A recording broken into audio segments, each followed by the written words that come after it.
All right, hello everybody. Today is August 12th, and we are going over our admission documents and processes for Benedictine Assisted Living. And I'm going to start us out as usual with a prayer.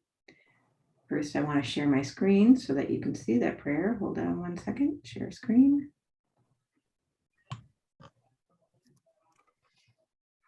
All right, can you all see the prayer? I did everything. Okay. All right, so please center yourself, and if you care to join me, please do. Loving God, please grant me peace of mind and calm my troubled heart. Give me the strength and clarity of mind to find my purpose and walk the path you've laid out for me. I trust your love, God, and know that you will heal the stress just as the sun rises each day against the dark of night. In Jesus' name we pray. Amen. All righty.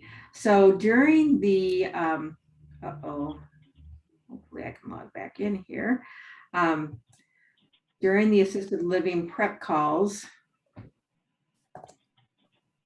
there was a request to have a separate meeting to just go through the admission documents and the tour packages, etc. And that is what I'm attempting to do right now. It is not letting me connect.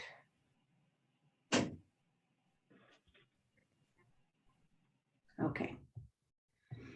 All right. So what we're going to do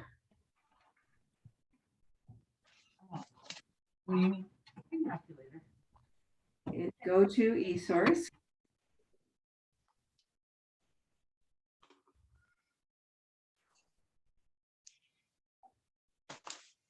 And we're going to go up to the library and we're going to click on admissions. And then we're just going to go through some of the process within the documents. So again, this is a section in process, and I will explain that as I go along. So when you're in the admissions, just so everybody's aware, you're going to see Illinois, ALIL, and then all the states listed. The reason for that is this particular site is for the nursing home admission documents and the assisted living. And it should be the go-to for all of your admission documents. Jana oversees the SNF, and then myself with a couple of folks helping me, including Ben and Jana and Linda and Jerry and others, make sure that the different states are updated. And so this is for the assisted living, this is still being developed, but it is set for Minnesota. And then again, we are translating this because of the housing regulation changes. So then you're going to want to go into Minnesota, ALIL, and you're going to want to use this as your go-to. Do not save things on the Q drive, because especially now, it's going to constantly change. As a matter of fact, it changed this morning based on a conversation with Bobby Guitry. So make sure you're getting them off of there. So once you click into Minnesota ALIL, and I just want to remind you, feel free to talk at any point in time. But if you're not talking, please put me on mute because I'm hearing a lot of background noise here. So if you could put me on mute, that would be great. So once you're in here, you're going to see the old documents, which you will recognize because it has your old name on it. There are still documents in here that will be needed by you guys. Your tour documents and other things are here. So I'm not going to eliminate these yet until we have completely transferred everything over to the new system. So the new is the Minnesota Assisted Living Admission Documents 2021. You will also see under here Minnesota Senior Housing Independent 2021. At the moment, that only applies to Heritage Meadows. So Heritage Meadows, that's where you will get your documents in the future. The rest of you will go here. And you will see all of yourselves under your new name. So what I'm going to go to first is I'm going to go to Ada. And they're going to be our go-to today. And then you're going to see 3 files. So if you are working with somebody who's wanting to decide to move in, the first thing you're going to do is go to a tour package. And opening up this. So again, somebody's walking. I can hear a lot of noise in the background. I can't tell who it is though. This is not wanting to open up. And again, some of this may be because I have a very weak Wi-Fi. I am hoping we do not need to reschedule this channel, but we may have to because of my loss of electricity. I'm currently, as I stated earlier, I'm currently going off my cell phone hotspot. And it may not be strong enough to open this.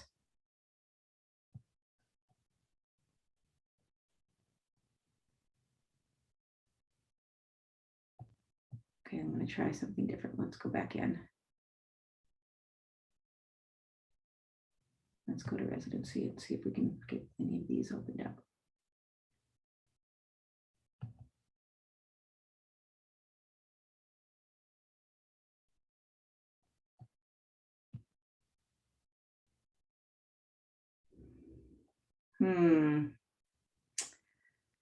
Is Linda or Jerry on the call? I'm on the call. I'm wondering if you want to share your screen and just go to Ada, and then I can talk you through so that we can open the documents. Can you just give me a minute to get up to speed? I sincerely apologize, folks. This is beyond my control.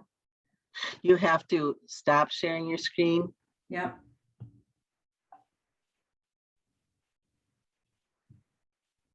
And so I don't lose battery, I will close out of this. So I'm going into eSource. And I'm going into the library, correct? Yep. If you want to share your screen, I can walk you through. I thought I did.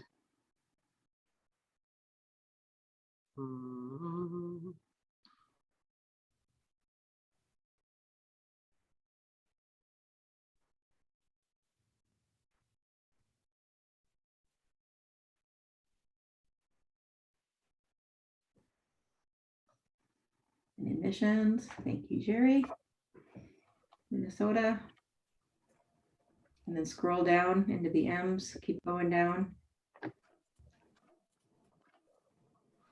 And you'll see Minnesota Assisted Living Admission Documents, thank you.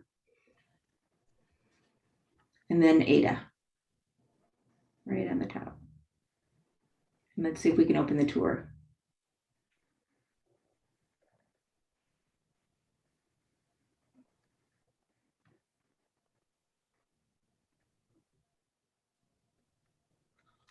Much better. Thank you. Okay, so these are in fillable format. So when you're doing a tour and the person decides that they want to move in, and these are all the forms that you're going to need, and you can use them in whatever order you want. I know with Jackie Glenn, kind of the typical tour document that she hands out to people don't necessarily have all these pieces. But again, the person who is responsible for the sales will need all of these forms. So this first form is the financial information, and it is a fillable format. You can email it to people, you can have them fill it in. And what we want to make sure is that persons have enough money to be able to live there. If they're on elderly waiver, this could be a simple format. We still would like them to fill it out in some aspect, but again, it's not as big of a deal if you're an elderly waiver. If you're a building like Humboldt, where there is no limit on elderly waiver, again, a little less important, but still basic information that we want, because it's information that the CBO is going to want to have. So as you scroll down, it's basically asking for the assets. If you don't have EW or you have limited EW, we really recommend 2 or 3 years worth of assets. So really what you do is you have them fill out this form, you take it to your business office or whoever is designated, and they kind of look at what is their monthly income, do they have a house for sale, what does it generally cost to live here, and just kind of do the math. Do they have enough of a monthly income or something sellable that will give them the monthly income to cover the cost of our care? And if they don't, then again, that's when you're going to want to talk to them about elderly waiver or other opportunities. Scroll down, please, Jerry.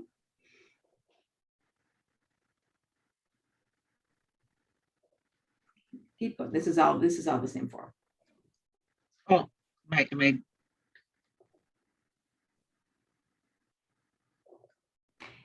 And this, thank you, Jerry. Scroll down a little bit more. Stop, perfect, right here. So this is a form that you give them because in Minnesota, you are required to call this phone number, the senior linkage line, and get a consult so that they can let you know all of the things that are available in the community that will allow you to stay in your home. The reason they do this is Minnesota, when assisted living started becoming really popular, a lot of people moved in early, spent down, ended up in nursing homes, under Medicaid. And so the state said that they wanted to make sure that people were aware of all the resources they had available to them, to kind of limit the mass entry into assisted living. So, but I don't know anybody that this has ever stopped them from moving in. So it's really just a formality. So they call this number, they'll get a verification number, and that is to be used in the admission documents. So scroll down, please, Jerry. This is just simply a release of information form. So keep scrolling, please. There's the directions on how to use it. And again, this is a fillable PDF where the person you would fill it in, or if they're on services, your nurse would fill it in, and then use this in order to request medical records so that the nurse can determine whether they can accept this person or not. Right here is a new form that Evans created for us, and it's something that you would hand out to the families to say, hey, if you're going to be on services, our nurse would really she'll need some information in order to do that face-to-face with you. This is the information needed, and so it kind of goes again with that release of information. So again, it's something you can fill out for you. We are going to customize this to each and every building, so you don't have to fill it out every time, but right now it is more of a generic. We seem to have release of information in there twice. So I'll scroll past that. I'll fix that.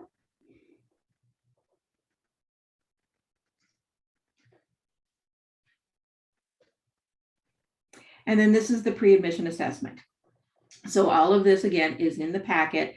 So obviously the person who is doing the sales wouldn't be doing this, but this is all the pre-move-in information for the tour and for assessing whether the person is able to live there or not. Are they financially able to live there? Do they have enough for a couple of years? And clinically, are they accepted?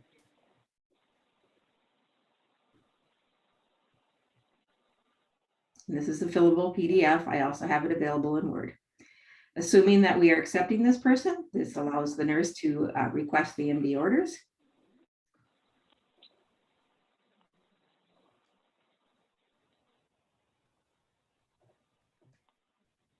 And this is the bed rail education and consent form. Getting trapped in a bed rail is one of the causes of death in assisted living. And so this is something letting folks know. There's a brochure right after this that lets them know the dangers of adding bed rails to a bed that, it's not a hospital bed, it's a normal bed. And then there is a signature that Jerry is highlighting right now that will have to take the word home care agency out of there. And they sign that they understand bed rail. So someone's walking. If you could please put us on mute, that would be great. I think I can tell who that is from my Zoom. Again, this is just the brochure. Now this is, yes? You could mute all if you want, if that's helpful, since if you go under participants, and then you should be able to mute all if you want. I'm trying to see how to do that. Should be like at the very top or bottom as the... Oh, participants here. Yep. If you do that, Penny, nobody else will be able to talk unless you're unmuted. Yeah, I don't want to do that. Maybe I can just figure out if somebody can look and see if they can figure out where the noise is coming from. That'd be great. Then we could just address that person. You can request to unmute yourself. Well, that's true.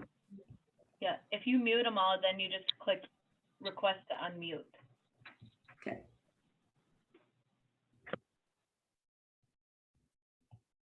All right, and I'll stop and ask for questions.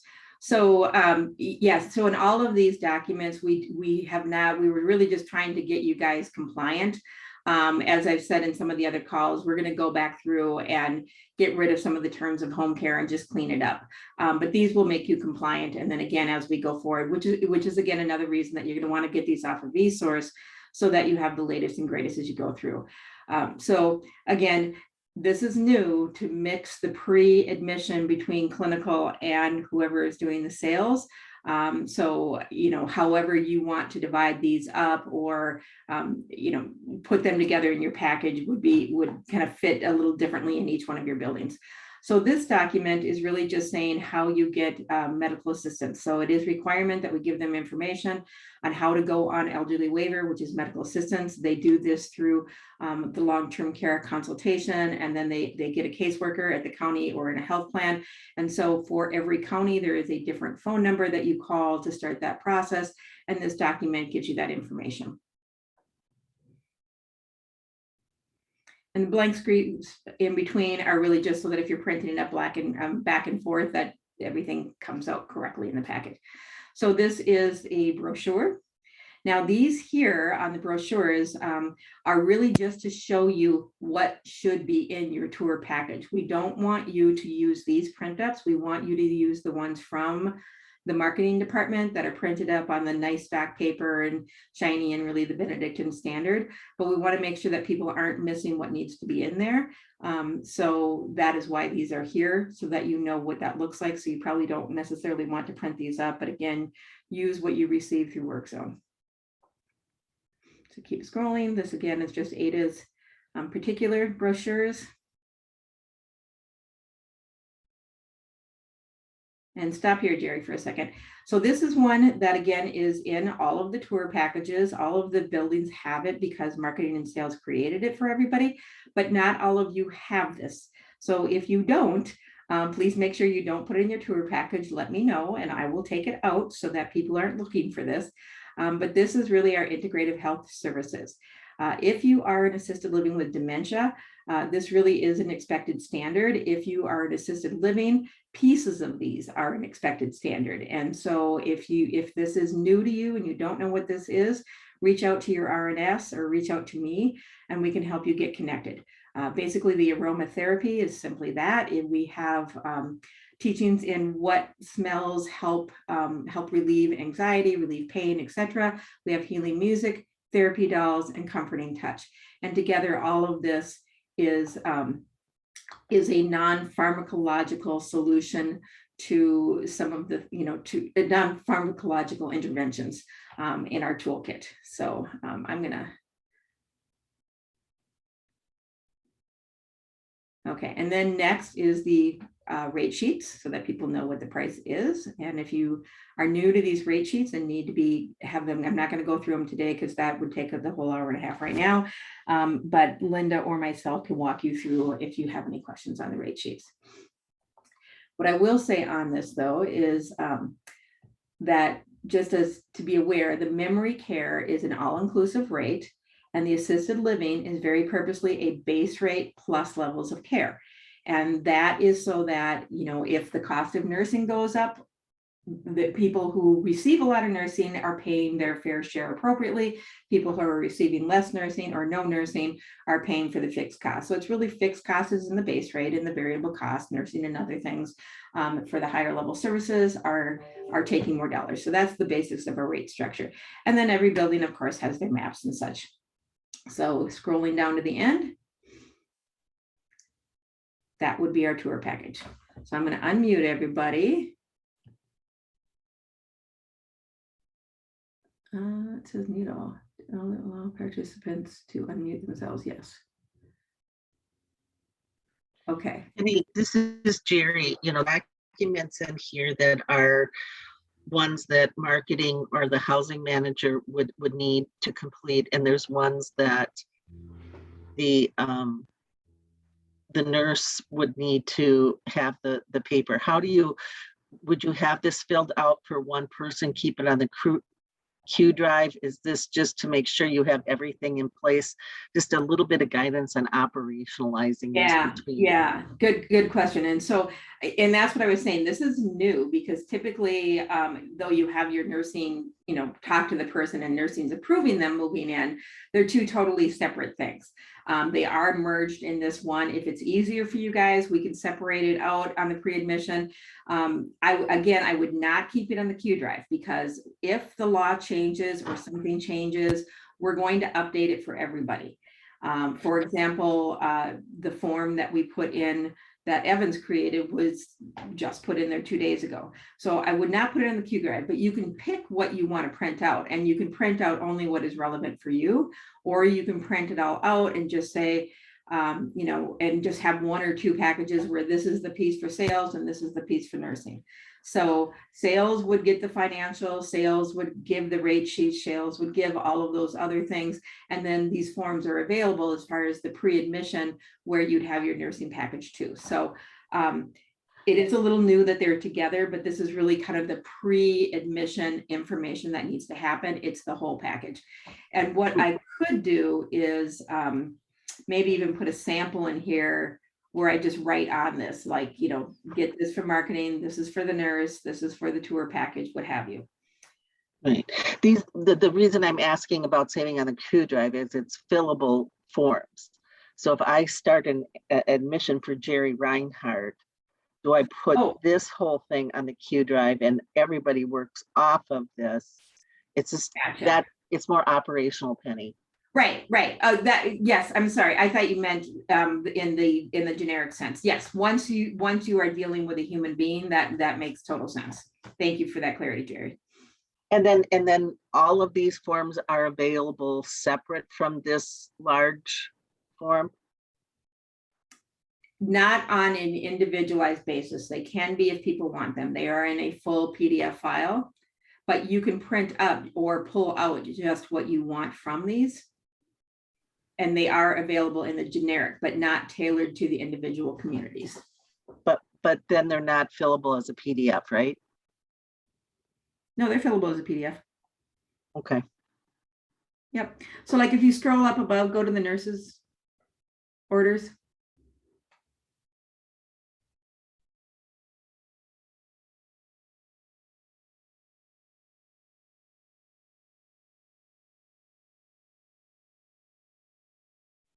And again, this is new for us, guys. So if you have any suggestions as you start to use this and how to make it easier for you, please do. We're trying to make your life as easy as possible. And somebody's asking about an arbitration agreement and notice of rights to rescind binding arbitration. Neither one of those should be in. Those were old forms.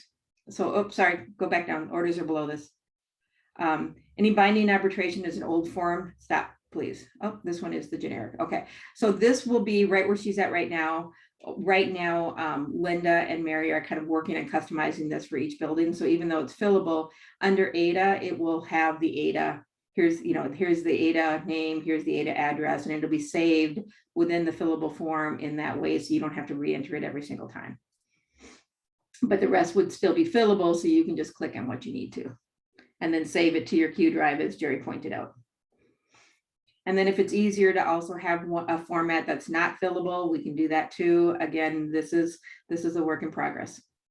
So back to the question that we just had. So binding arbitration and any forms that aren't, again, this is the tour, this is pre-admission. We're going to go on to the admission in a second. Anything that isn't on this, what you see, should not be there. If you have binding arbitration forms or other legal forms or other information in the generic, other information that isn't site specific, it should not be there. So you would eliminate it. The only thing that would be site specific that you are welcome to include in your tour package is things like, hey, here's a sample menu. Here's a sample activity calendar. Here's our medical care for seniors information if you want to know about our doctors. So things like that are specific about the programs and services you're building that you feel value added to the tour package, you can. But if there's anything that looks like it's quote unquote a corporate form or what have you, it should not be there. Only what I just showed you. Okay, so we can click on this. We're going to go into the admission. Any questions on tours? If there's any changes to the forms that we want, who do we submit that to? Like I noticed on the integrative health services that we have virtual reality also in our building besides the other four noted there. Is it something that can be added? And if it is, what's that process? Yep, so it would be me. And then I would ultimately changing that form to what you're talking about, Ellen, would be you'd put that ticket into work zone. But if you're changing into these forms, Sarah's probably going to check with me. And so if you have virtual reality, I think that is definitely something you should put in your tour book. I don't think that's necessarily an integrative therapy. I'd have to ask Dr. B. but we definitely want to make something for you and add it to your tour Mhm. information. So just go through you for right now. Yeah, yeah. All right. Okay, can you click on Ada again, please, Jerry?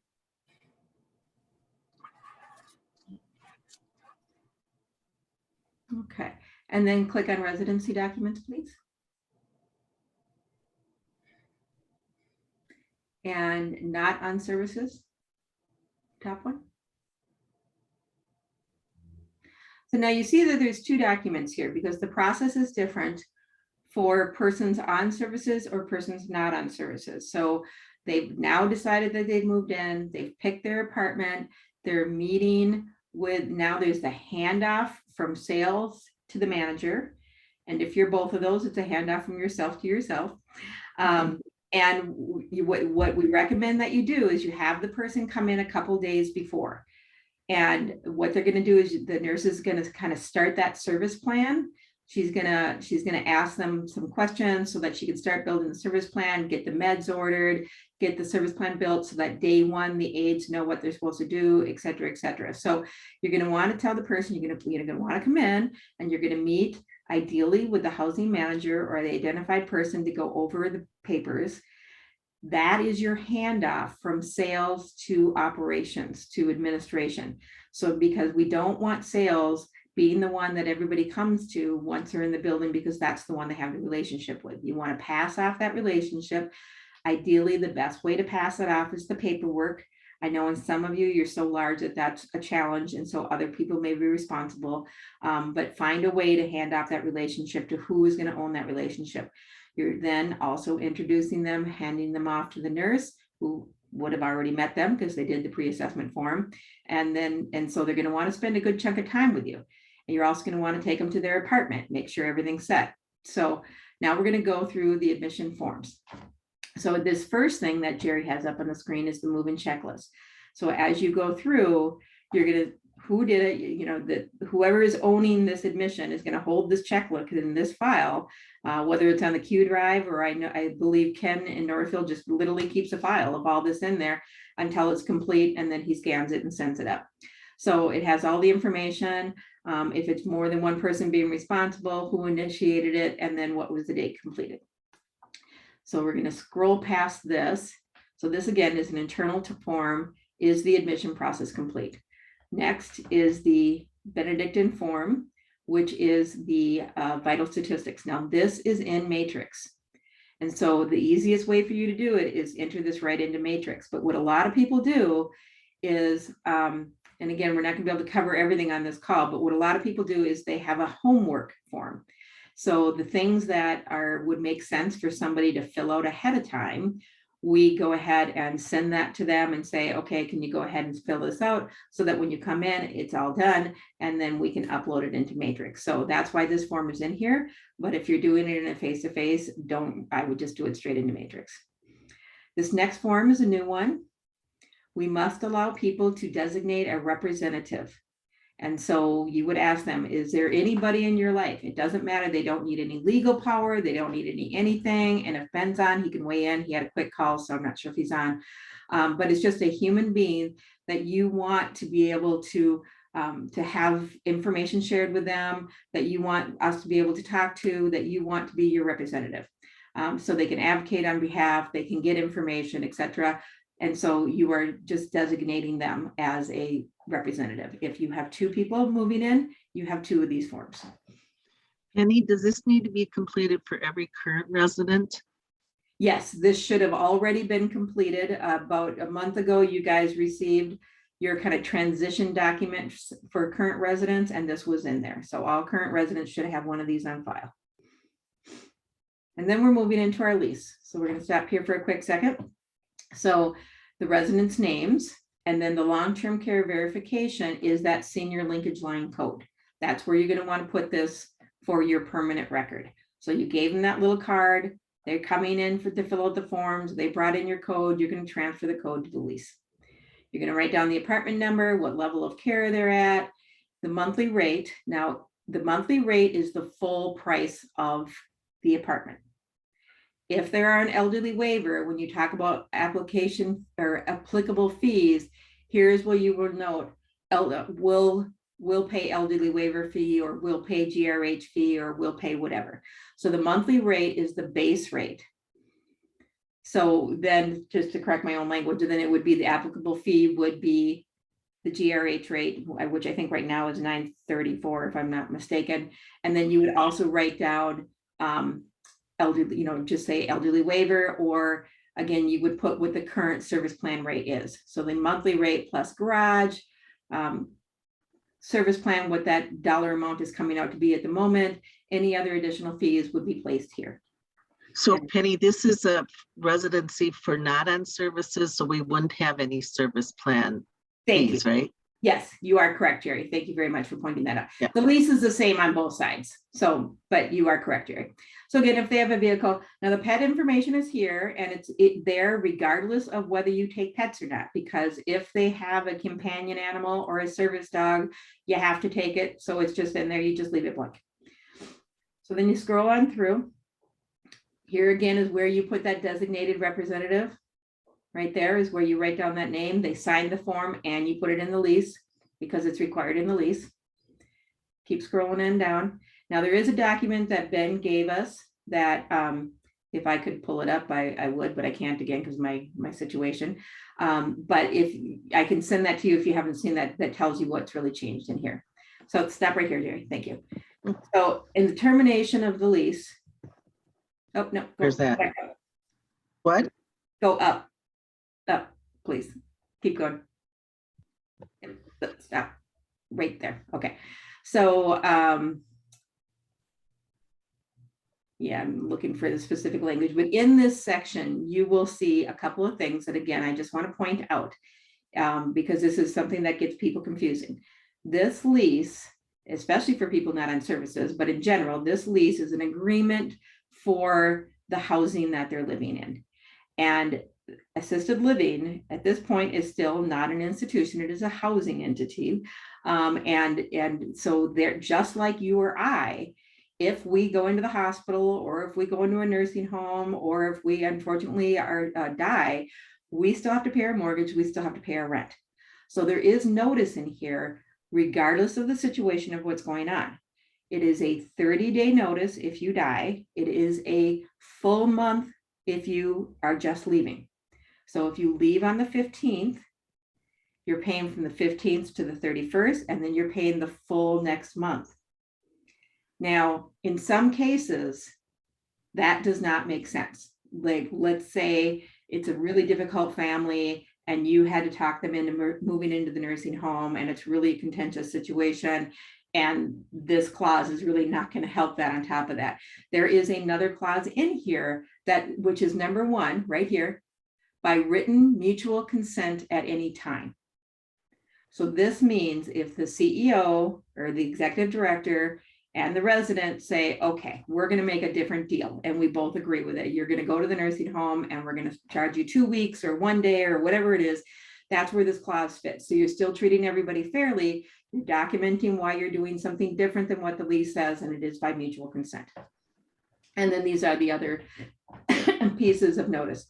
If the termination, again, in the lease, it just talks about their rights in the termination. If it's involuntary, if they break the lease and we are terminating, in that case, it's a very complex process. Call Ben and he'll just walk you through it. Ben, are you on the call? Would you add anything to that section?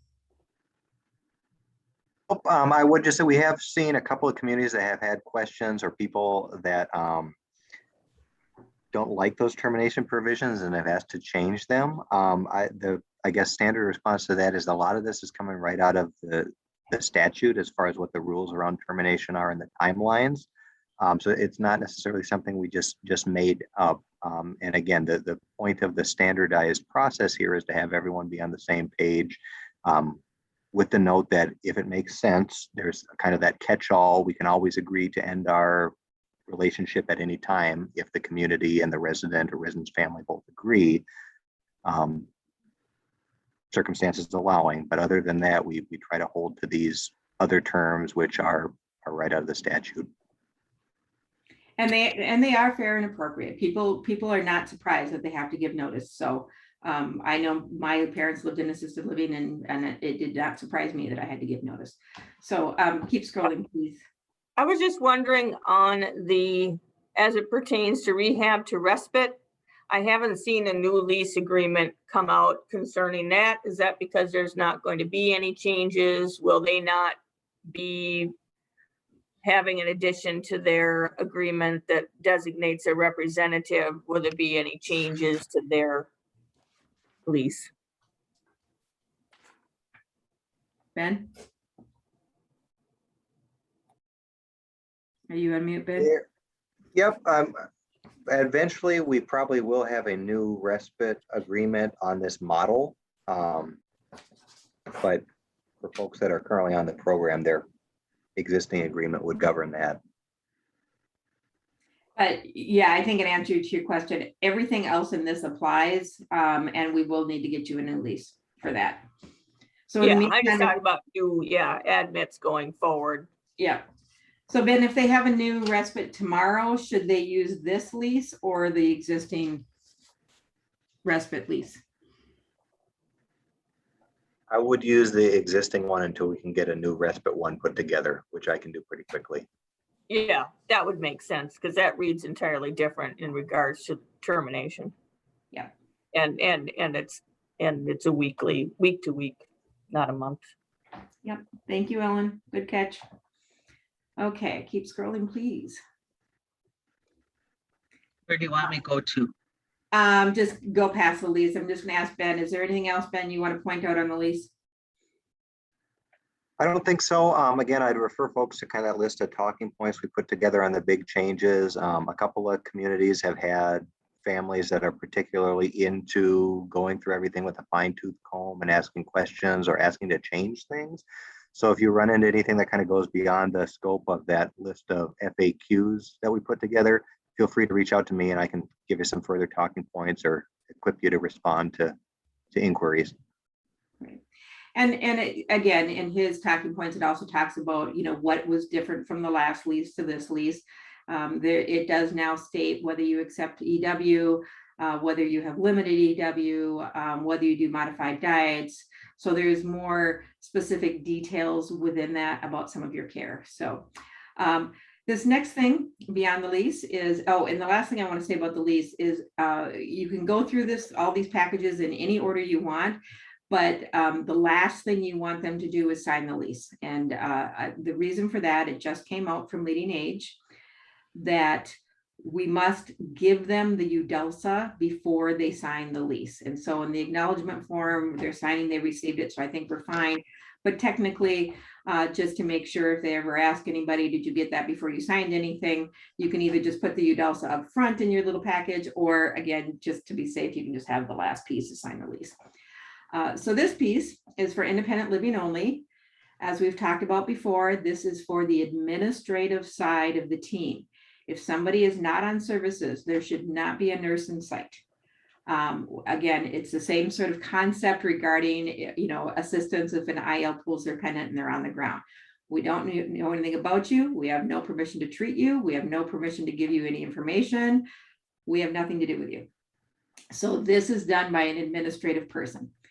And it's going, and I'm going to quiet down in a second and let Jerry explain if there's anything further she wants to cover on this. But you can see from this very first piece of this plan, you are offering them to have a nurse do an assessment. So that's a different situation. You're offering them, the nurse, to do that pre-move-in assessment to potentially be considered for services. So you must offer them the nurse, but until they say they want that, then you wouldn't bring in the nurse.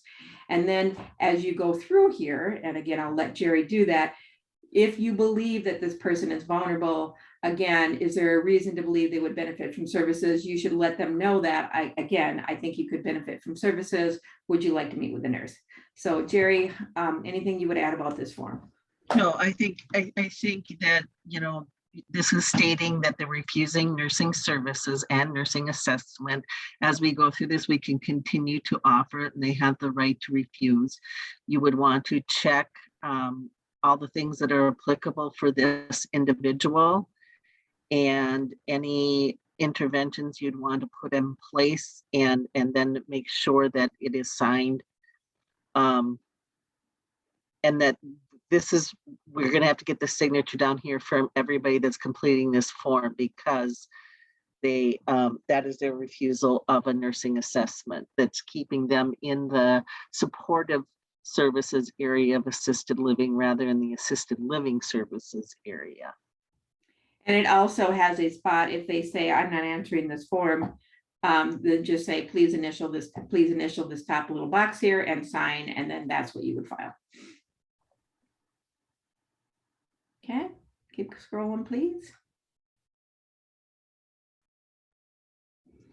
So this is our public assistance policy. It is, if it's in yours and you do not take public assistance, that is noted in your lease that I do not take public assistance. So we just pull this document out of there. So if you find that it's in there, let me know and we'll make sure we pull it out.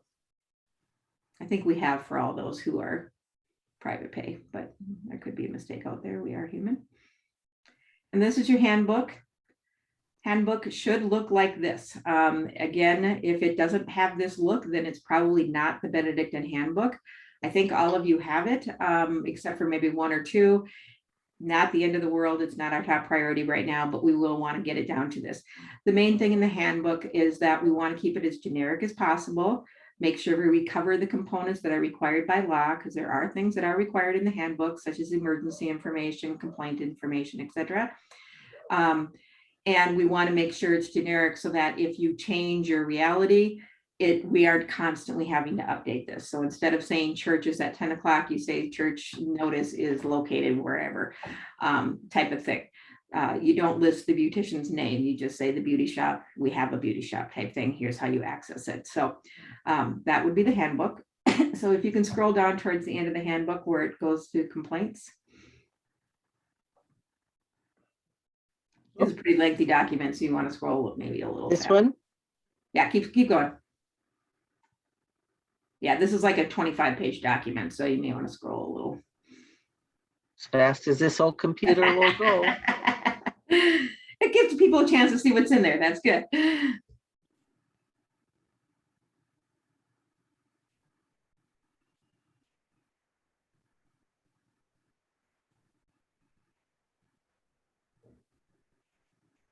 I hope this There is an editable alpha there. version of the handbook. There is, okay, stop right here, please. There is an editable version of the handbook. We want to make sure that when you edit it, though, that you're not taking out any of the legal stuff that has to be in there.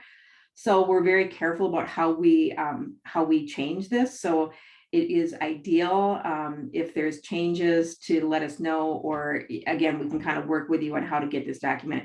In the beginning, you'll definitely have to edit it because there's a lot to change, but then any changes after that, we want to make sure we're aware of. So Jerry, this right here is the customer concern feedback form. So this is something that they are going to have to sign that you explain to them. So we're not just going to hand them the handbook, we're going to hand them the handbook and we're going to say, let me point out our customer concern feedback form. We would love to hear from you. This is where the box is that you can put it in, that is checked daily. So you're going to want to give them the form and tell them the process. So we're not necessarily going to hand them the policy, but you're just going to say, you can hand it to me, you can put it in the box, you can do whatever you want, but this is the form, and or you can come talk to us at any point in time. So that piece, you're going to want to make sure you pause.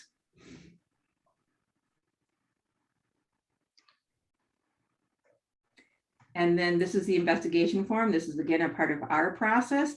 And within our process, okay, and then stop here, please, Jerry.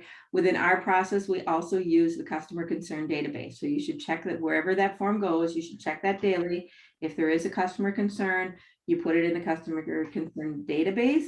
If you're unfamiliar with the customer concern database, it is Jana Kovac, who is the owner of that, and you can reach out to her and she'll help you out. Right, and I am going to start sending out, because we do this in Skilled, if you're using this form or not. So, you know, the idea is you should be getting feedback from your customers. You should be listening to what they're telling you. You should be taking action on what they're telling you. And not having customer concerns means that you're really not listening, because there's always something we can do better, always we need to be open to that feedback from our customers. Thank you, Jerry. All right, next on the hit list is the Uniform Disclosure of Assisted Living Services and Amenities, UDELSA. This is a new form replacing the USIG, which was the form that talked about what services we provided. So get rid of that old form. This is the new one, as Jerry scrolls down. It's just really just talking about your building. Do you take EW? What services or amenities? And then it goes into, and you guys all fill this out, and then it goes into all of the service you provide in great, great detail. Maybe just slow down for 1 second, Jerry, just so they can see the level of detail here. Can you just stop? Yeah. So you can see, like even here, this is all these boxes are just about food. So they're all different pieces of the services we provide, clinical services, food services, etc. This is a document filed with the state.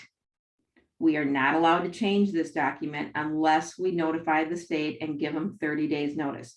So if you're going to add a service or get rid of a service, you must let me know so that I can change this form for you or give me a new form to put in these documents.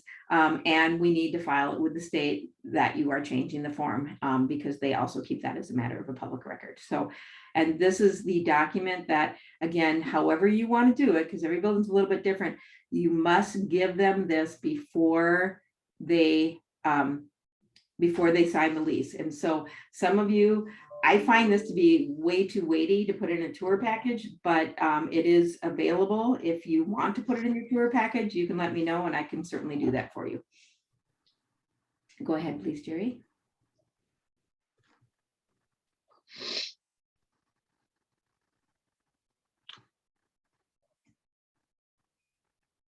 And that's just the end of the UDELSA where it gives all the legal requirements. Now, oh, sorry. So you notice in this one, we're going to need to fix this. Elizabeth signed this, which is very nice, but it's actually the resident signature that you need, the individual legal designated representative. So I thought I had taken that out. So Ada, take out. Penny, I did make sure to reprint them and take that page off and have them sign their own for all the August 1st updates. Thank you, Cassie. Yeah, I knew you and I had that conversation. I'm not sure how you'll in here, but I'll fix that. Yeah. Because I went back and forth and I was like, well, this is already signed. And then this doesn't make sense. So we did exactly. We at least did it right with all the new paperwork. Can that signature be on a separate page? When I take page 19 away, to put into my own records, now I've taken away their telephone numbers. That's a good point, because I thought that too. So what I planned to do was, once we got it all uploaded in Matrix, was I was just going to print everything off that I took and give them a copy. But yes, I agree. That would be nice if it were like an attached signature. Yeah, I think it should be a page 20 or whatever, and should be a standalone signature. Ben, are you okay with that? Yep. But it should maybe say on that page that I have acknowledged this UDELSA form, so we know what form it's for. Right. Exactly. Right. Create a signature page. Okay, we can do that. All right, keep scrolling. All right, this is the Bill of Rights. Again, this looks different than what you had before, and it also looks different than if you Google the Bill of Rights in Minnesota, what that looks like. This is Leading Ages Bill of Rights, because the state of Minnesota was missing a sentence that said that you can, regarding MARC and access to MARC, which is our vulnerable adult abuse reporting line. And so it is not compliant to the law. And the state simply said, we'll get to it when we get to it. We're not going to address it right now. And so this is Leading Ages Bill of Rights, which is fully compliant with the law.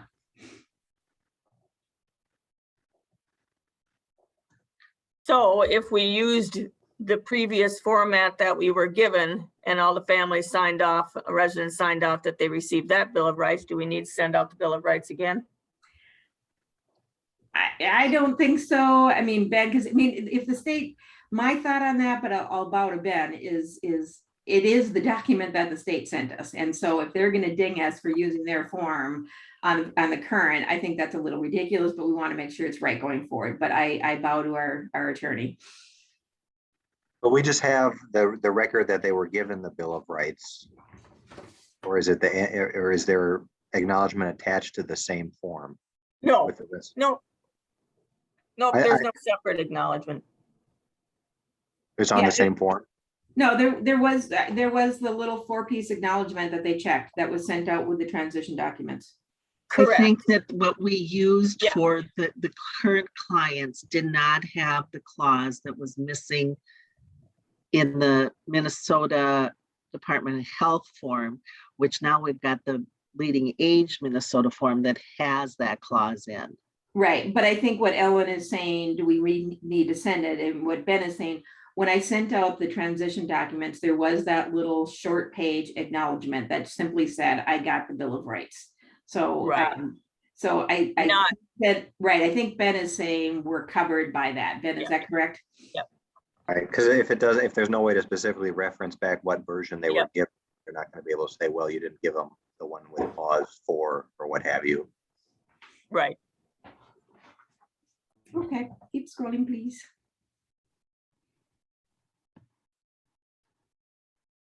And this is the same document you had before. This is the notice of HIPAA privacy.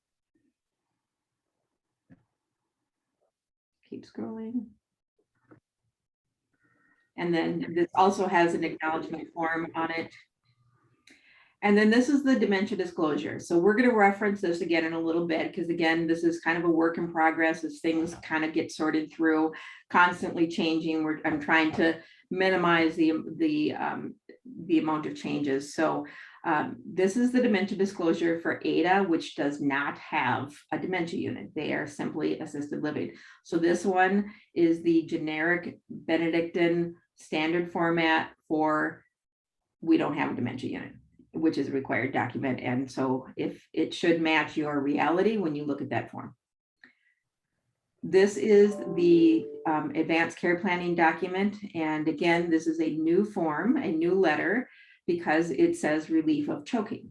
So these forms are owned by Dr. Budensiek, Jana, and the clinical team. And the thing to kind of point out on this one is it's basically saying, if you are full code, we will treat you if there is someone in the building who is basic life certified and a second person who can let 911 in. If we do not have that, because we only have one person at night, or we have RAs on the weekend who are not BLS certified, you need to be aware that all we can do is call 911. So it's a letter kind of explaining those pieces. And then Jerry, I'll let you go through these couple of things if you want to add anything as we go down. Right, and I think it's just that we don't always have certified CPR certified individuals in house. And therefore that if we don't have somebody on staff, we will call 911 and that's what we will do. And we will, we have services to help you in the advanced care planning, should you ask, and we can also help you work with your medical director, get a post. Okay, we've got some questions here, and one just came up. Is the identity of the housing services in these forms intentional, or does that need to be removed and changed to assisted living? It needs to be removed and changed to assisted living, Lynn.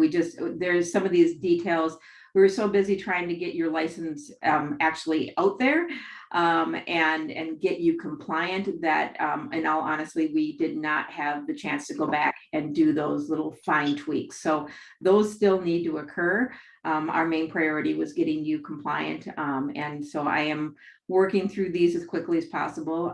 Truth and disclosure, there's 40 of you and there's only one of me. So I'm doing the best I can. But again, if there's big issues or things that you think that that I may not notice, such as I don't have this services or I do have dementia or whatever, please let me know. And so again, in this letter, and then it goes down to the honoring choices information straight out of Minnesota honoring choices that tells them about what that is and why it is important. Every campus should have an Honoring Choices trained person that you can refer them to. They would typically be over on the SNF side. This is the POST, which is to be filled out by a physician, not by us. Yeah, just make sure that it's not us filling this out and then providing it to the physician.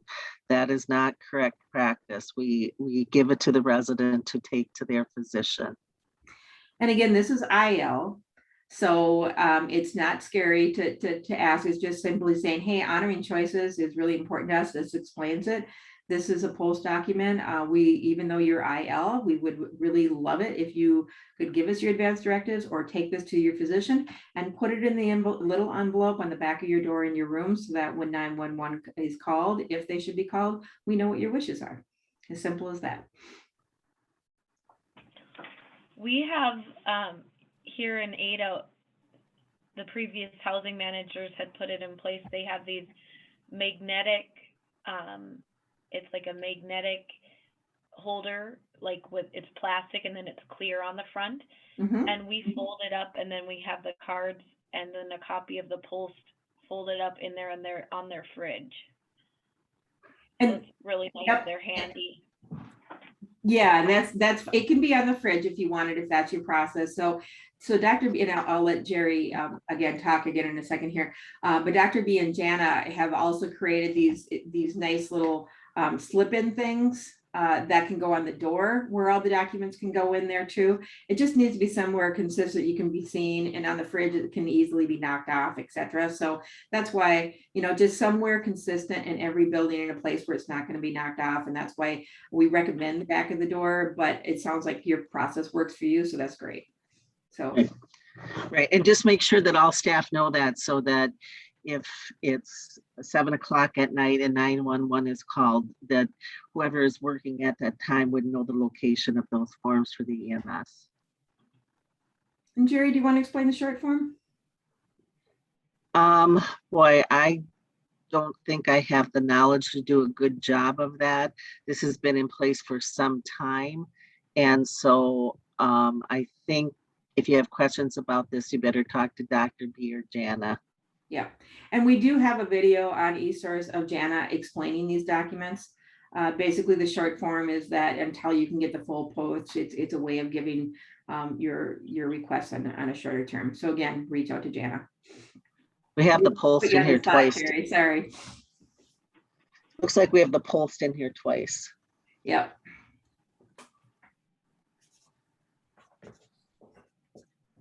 I think maybe I might have fixed one of the A's, but not the other.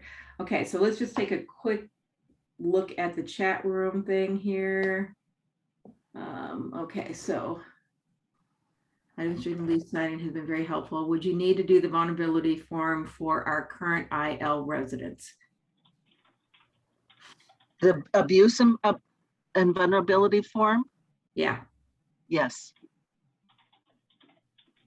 Is there a editable version of this? We already answered that one. It should not be put into the tour packages. Jackie, please put in the chat again what should not be put in the tour packages. I think she might be talking about the UDELSA, but let's verify. Can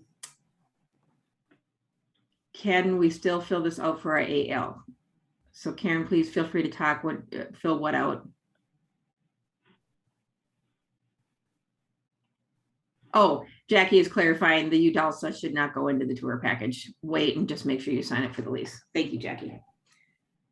And then Karen, you said, can we still fill this out for the AL? So I don't know what. There's a partnering document to this one. That's the BAL residency for assisted living services. Right. So for those that are getting assisted living services, they have a different set of documents. Which we'll go through in a second, and it'll be much quicker because a lot of them are redundant documents. So as I said, when the person comes in, now we're kind of moving more into the operational piece of the getting you going and setting you up into our system. So when you come in to meet and sign all these myriads of paperwork, we would like you to go up to your apartment and have the person just verify that everything's okay. So the move-in comments, is everything okay? Is there something I need to fix? And then you do the same thing on the move out just to make sure that everything's in place. Do they have the keys? And is there any notes needed regarding that last inspection of the tour?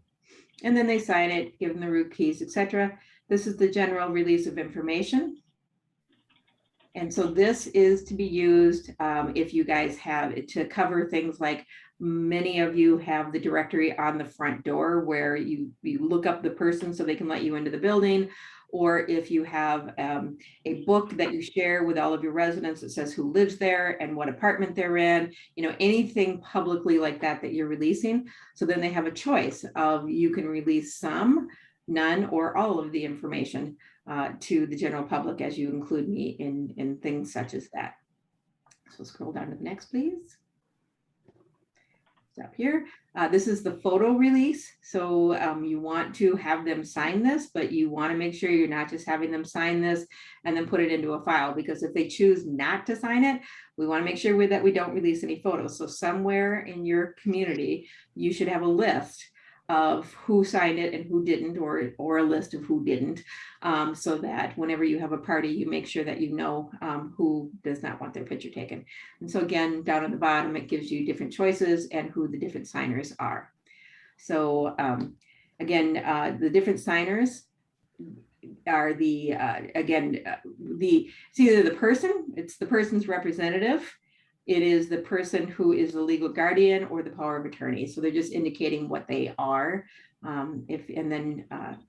Real quickly, just to know, because it fits in with the lease too. So the person's representative doesn't have any legal grounds. They're just, the person has designated them to represent them. The guardian is someone who has been appointed as their representative by a court. Or it could be a guarantor who is a daughter or somebody who is really just a representative, but they may be on the lease signing as a guarantor because they are guaranteeing the funding to allow you to live there. Or there is the legal POA, guardian, etc., which would come with paperwork that we would also file. Ben, anything else to add on those definitions? Or did I get that right? Yep. But as always, if folks have questions or unique circumstances, just reach out to me. Okay. So keep Penny, this is Jerry, and I'm just contemplating something. The advanced directives short form, I'm not sure we want to use that for people that don't have nursing services. Good point. I think we need to run that by Jan and Dr. B, but I don't think, if we're not doing anything for them, we would not initiate or make a decision about CPR. But we put that in the back of the door. But I think it's a good question to ask them. I like Right. you just bow completely to them when it comes to those forms. So, okay. I've got it down to ask them. Because I don't think we would do CPR on someone in IL, but we would if we had somebody that was certified and okay. This is the automatic withdrawal for the charges that you incur each month. We can automatically take that out of your checkbook. So it is strongly encouraged by our CBO, but it is optional for people whether they want to choose to do that or not. And this is in Matrix as part of the assessment. So the best scenario is that this be done with a computer in front of you and typing it in. It is a part of the mandatory. It is a piece of the law. It is mandatory by the law, but it is also the assessment really shouldn't be closed until that piece is done.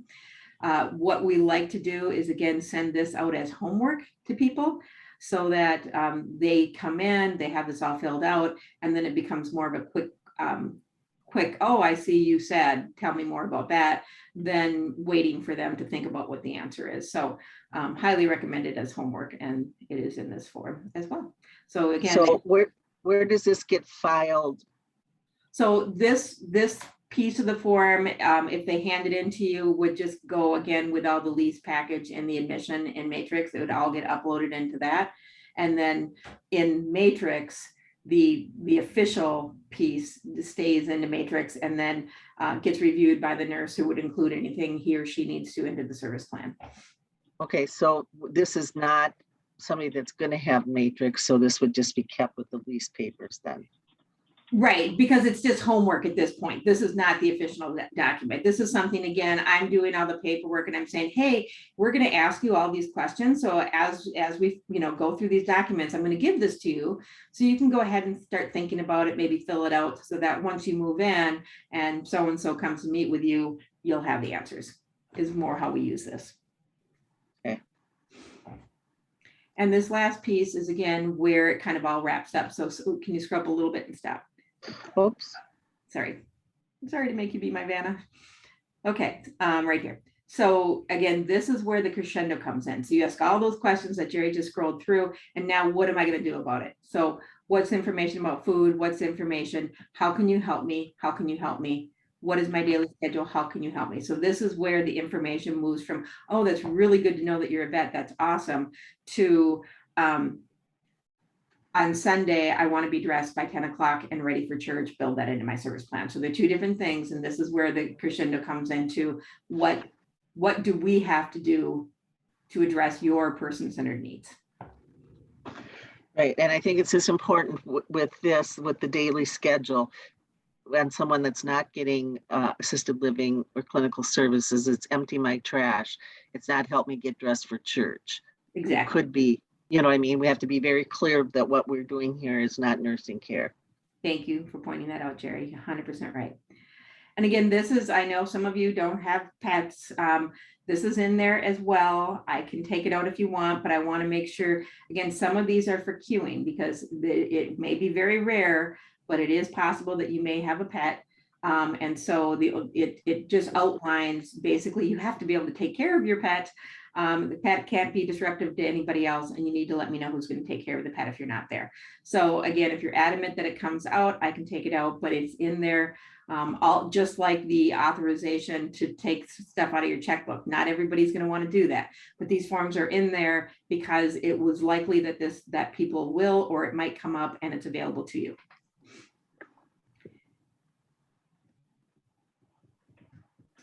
And this is the meal opt-out. Again, you don't want to be handing this to them, saying, oh, I get to opt out and I get this money. This is if somebody says, I want to opt out. Oh, okay, let me pull out this form, similar to a pet. You don't want this in every package.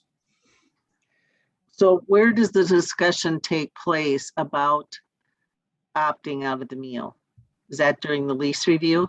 Yep, that's a good point. Yes, so that's one of the things that I would point out in the lease. Is again, and when you're going through the lease, the couple of points I would point out is, there is a notice of termination here. So just make sure that you're aware of that. The food is an option. You let me know if you choose to opt out. We have talking points put out by Janice. So you're going to want to go off those talking points, but it's really about, it is a much better deal. It is built right into your package. If you choose to opt out, then you'll be charged the retail rate. It's just, why would you not have food? So again, refer to those talking points for how you have that conversation, but through the lease, you just point out, food is an option. We do or do not take elderly waiver. We do or do not provide modified diets. Do you have any other questions? Penny, Yeah. it's Cassie. Hi. So question for us. We were questioning because we only include 2 meals in our rent. So Yep. is there, and then if they're on a package, then the third meal, the evening meal, is included if they have a package. So do they have the option to opt out of the evening meal? They have an option to opt out of all of them. Yeah, I did see that in an email, so I apologize. I thought I had responded to that. So yes, everything has to be optional. They have to be allowed to opt out of it on the base rate, and and they have to be able to opt out of it on a package. But it shouldn't be, if you're on the BHS pricing, it shouldn't be included in a package. Food should be separate in the pricing. So let's see what I take that offline. Because what I was told by Buffy, and this is what I have been saying, is that so our rent includes breakfast and lunch. Yep. And you cannot sub out one for the other if you don't want to eat, because like we have 2 gentlemen who don't eat lunch, but then they save their lunch for supper, or they get supper but they don't eat lunch. Right. So we aren't wanting to just go off for this. It's if they bring it up that they're unhappy about. And we don't want to make a big deal out of it because we don't want people opting out of food, especially somebody, you know, we want to make sure they're eating. So we want to let them know that it is available to them, but we don't want to make a big deal about it. So you don't want to go over that in the documents unless they bring it up. You want to, in the lease, you want to mention there is an ability to opt out of food. I would not bring out the form and say, do you Yeah. want to opt out? Does that make sense? What I might say, Cassie, is we have found our you know, this is included and it works out best. It's the cheapest way to get food from us. Do you want to go with this? And if they say, gosh, I'm really not sure about that, then I would go into something, I don't know, Trent or Ben, what you think, but I think you want to, you know, for your convenience, it's the most cost-effective way. Yeah, for your convenience, we Okay. have included it in the base rate, so it's all set, but it is optional. And then I Yeah. just leave it at that. And if they go, oh, I want an option, then I'd go into more detail, like Jerry just said. Okay, because my understanding, I misunderstood obviously, was that with the August 1st changes was that we have to offer this. So I thought You that are, we- based on what we just said, you are telling them it's optional. It's just a little bit in the phrasing. So Cassie, why don't you and I take this offline? Because I'm also a Yeah. little confused about when you say the second meal comes into the package, because that seems a little different. So let's take that offline. Okay. Okay, so again, this is if you have a Voyant phone line, which not everybody does. But this is the Benedictine standard phone line. Eventually you all have it. So if you don't have Voyant and you say, what is this? Just tell me and I'll take it out of your package. Okay. And I believe, yep, the acknowledgement form. Then the last piece is the acknowledgement form that basically the first piece is the checklist that lists everything we just went through. And now the acknowledgement form is a list that covers a subset of everything we just went through. Oh dear, goodness gracious. List not on services. I got to redo ADA's not on services. So the second one is the checklist that basically only lists the forms that are required legally, and they are signing that they have received all of these forms. And then there's a signature on the bottom, and then it's including the health information. Do we need all those signatures on those other forms if we have the signature here? Yes, if there is a signature in the other form, it is because the law specifically says the form has to have a signature. Okay. And so if any of them are not required, then I'll ask Ben to maybe take a look at that, but they do. Like the UDALSA has to have that signature. So let's go back into the ones on services. So I go to Minnesota AL and then I'm going to scroll down. Down to the Minnesota Assisted Living 2021. Will those other ones be removed? Yes, eventually they will be removed. I'm populating these myself, just because it's getting confusing and it's changing so much. And then Lisa and Mary will get rid of those old ones, bring these to the forward, and then Lisa will probably own it going forward. But again, because each one of you is so unique, one has dementia, one doesn't, this, that, whatever, it gets confusing. So we just want to make sure. So there is a little bit of a transition here. So again, no, not residency, go down to, yeah. And then do on services. And this will be, we're only going to go through a couple of these, so don't panic that we only have 14 minutes left. So this is move-in checklist residency with services. So it's all the same process. This one's just a little bit different, and we'll point out the difference as soon as we hit it. So keep going. Let me know if you're getting dizzy. Same lease. Nothing's different here. Everything's the same so far. Keep going. Okay, here's where it gets different. So this is the brochure. and the Do I need bedroll assistant. So this is gonna be in the nursing. And you're gonna see the orders, which is in the nursing. This is the public assistant policy, which is the same. So again, what you're gonna see different here is you're gonna see the bedroll assist and the MD orders. So I think, again, I apologize, folks. I think that when I pulled up Ada may be one that I've got the same document in both sides here, because we did go over these. So the MD orders for admission and the bed rail are going to be in the nursing, and you will not see that vulnerable adult assessment. Nursing will do a vulnerable adult assessment, but they will do it in matrix as part of their intake. And then everything else here is going to be exactly the same, except for the acknowledgement form down on the bottom, which is going to have a little bit different because of the assisted living and the nursing component. And so this is acknowledgement form for people who are on services. Okay. Any questions on that? So we have a clinical form embedded in this form. Who is completing this admission paperwork with the? For the assisted living, the admission paperwork, typically the housing and people feel free to weigh in on how you do it. But I know when we opened Northfield and I was doing this, it would be, I would go through these papers, and as I got to certain points, I would say, or we had it kind of separate, I would say, you know, the nurse is going to cover this with you. You know, it's because we had IL and AL. So you would just say, okay, I'm going to go over all of these. Then we're going to have you meet with a nurse, and we're going to get your talk about what services you want. And then she's going to go over these forms. Okay. So again, there used to be a separate nursing package. Now they're together. It's just like the tour.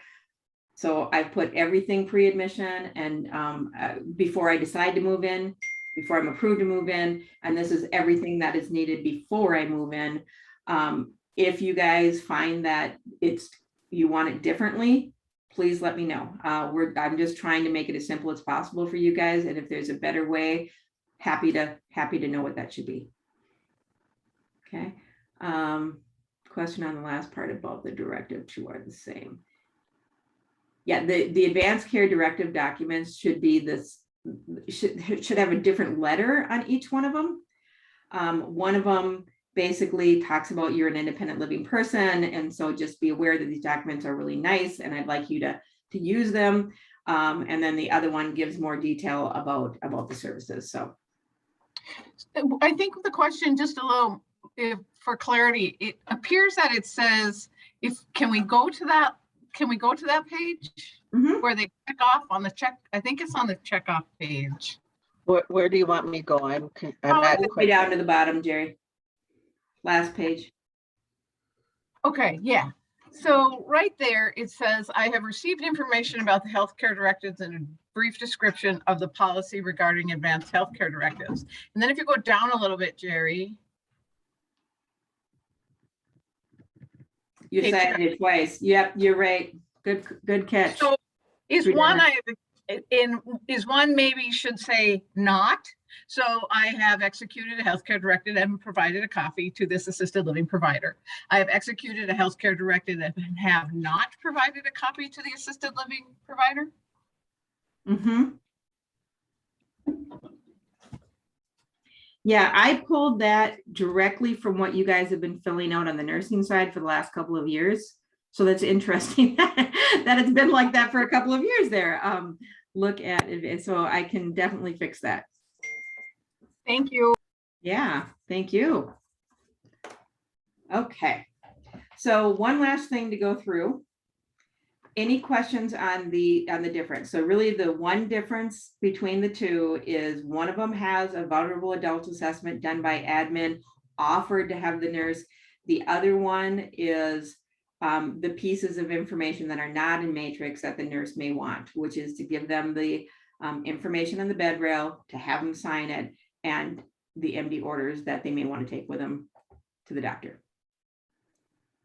And the letter to the honoring choices and the checklist is a little bit different on each.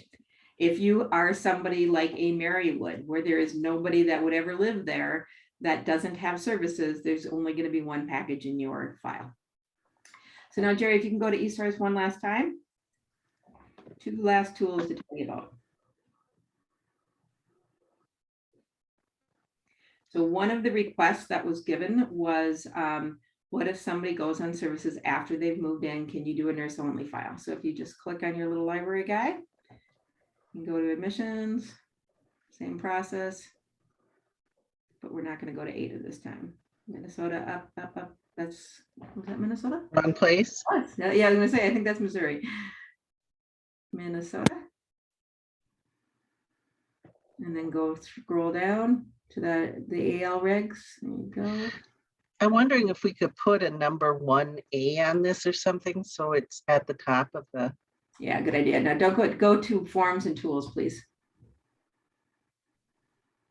Now these will be incorporated into your individual packages. Again, Mary and Lisa are making them unique to you, so I'm not bringing them over and then having to replace them all.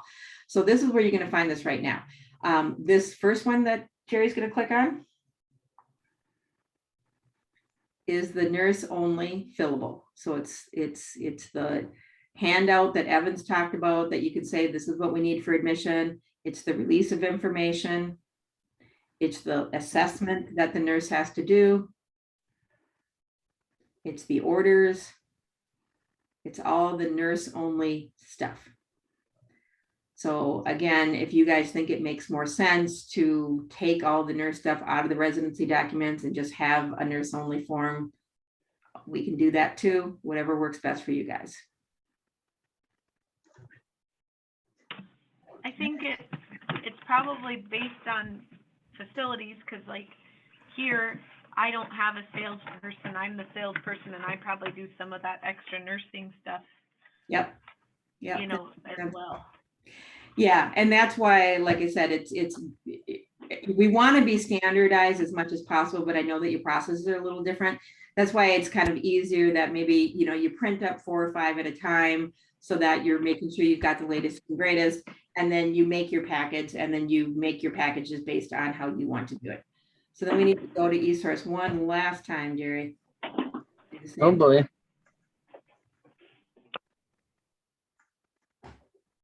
Did someone just say something? I'm getting pretty good at this. You are.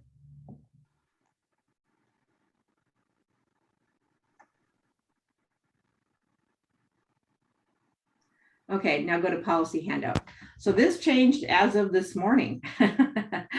I have asked Gift if we can make this look prettier and put it somewhere electronically. And if we can do that, then we would just add somewhere a sheet that says that you can, you know, here's where you can find this. There is concern about putting our policy and procedures out on an open website. So that may not be the solution. What several people do, I know Ellen is one of them, and somebody else told me, is they're putting this in a nice little binder, and then they're saying to the resident, here's our policies. If you'd like a copy, let me know, and I'd be happy to provide that for you. And then just keeping that in a nice binder for everybody. But what has changed since this morning, and again, that's why I would not do too many of these, is that Bobby clarified that on the checklist that she sent us, on the bottom, it said all of these policies and procedures are needed. It is only certain policies in that checklist, only the policies in the lower half of that checklist that we must provide to persons, and only communities that are licensed as assisted living and dementia need to hand out the policies and procedures. So Ellen still needs to do it for everybody because she's licensed as an AL with dementia. But I'm trying to think of one of you, Ada, who does not have dementia, doesn't need to hand out these policies because they don't have a dementia unit. They are only assisted living. So for those of you who have dementia, you need to add these policies into it. And they are, so if you could just scroll through them quickly, Jerry, please.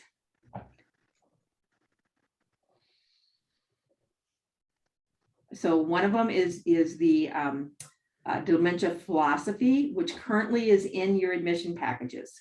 We went through ADA that said we don't have a dementia unit. If you have a dementia unit, you have a different form. So this just says it's in the admission package for now. Again, we'll combine these in the future. It is the behavioral expression and management, which Jerry went through last time. It is the wandering and attempted elopement. It is the missing resident.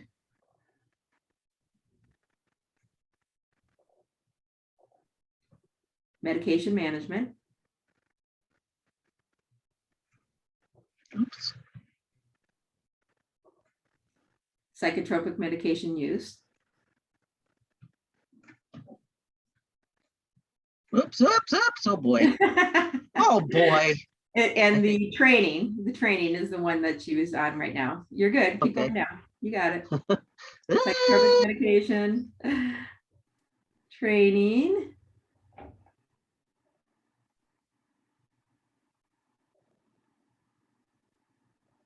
Oh, and this is one that we're going to have to personalize to you, a description of the life enrichment program for persons with dementia care. So we're going to want to keep this as generic as possible, just like we are the dementia disclosure, but we also want it's going to need to be a little bit tailored to you. So I put in some generic language so you are compliant. But if there's something like, again, I think a couple of you have like advanced dementia care and other things. So we may need to tweak it a little bit, but we want to keep it as standard as possible. So this will give you the dementia care information about your wellness.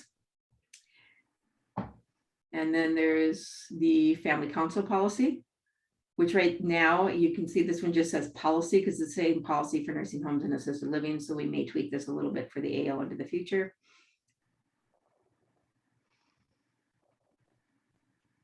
The resident council, same scenario.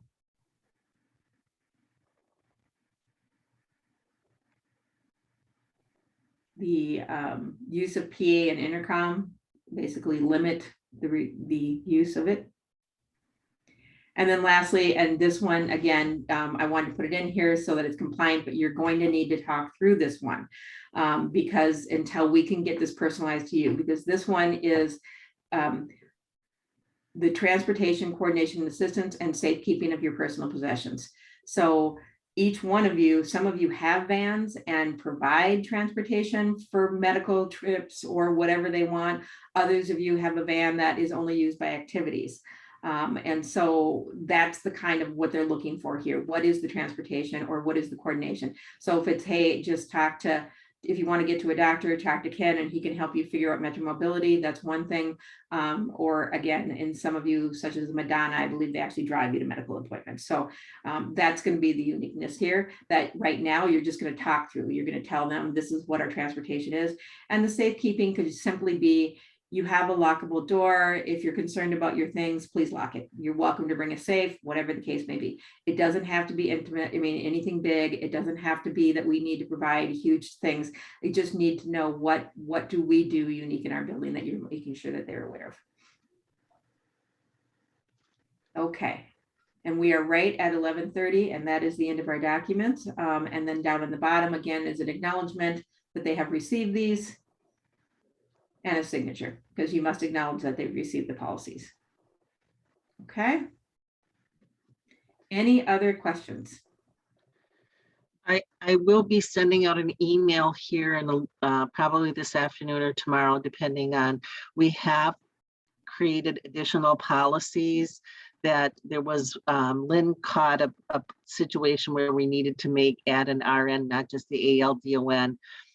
We've got the record retention policy. We've got the quality plan policy.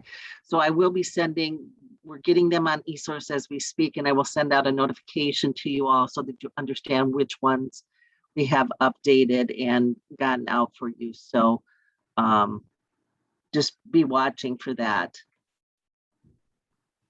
So thank you all very much. If you have any other questions on this, please let me know. Again, it's a little bit of a moving document as things get clarified. Don't get frustrated. We'll get through this together. We're here for you. Thank you for everything you do and have a lovely day. Thank you, Penny.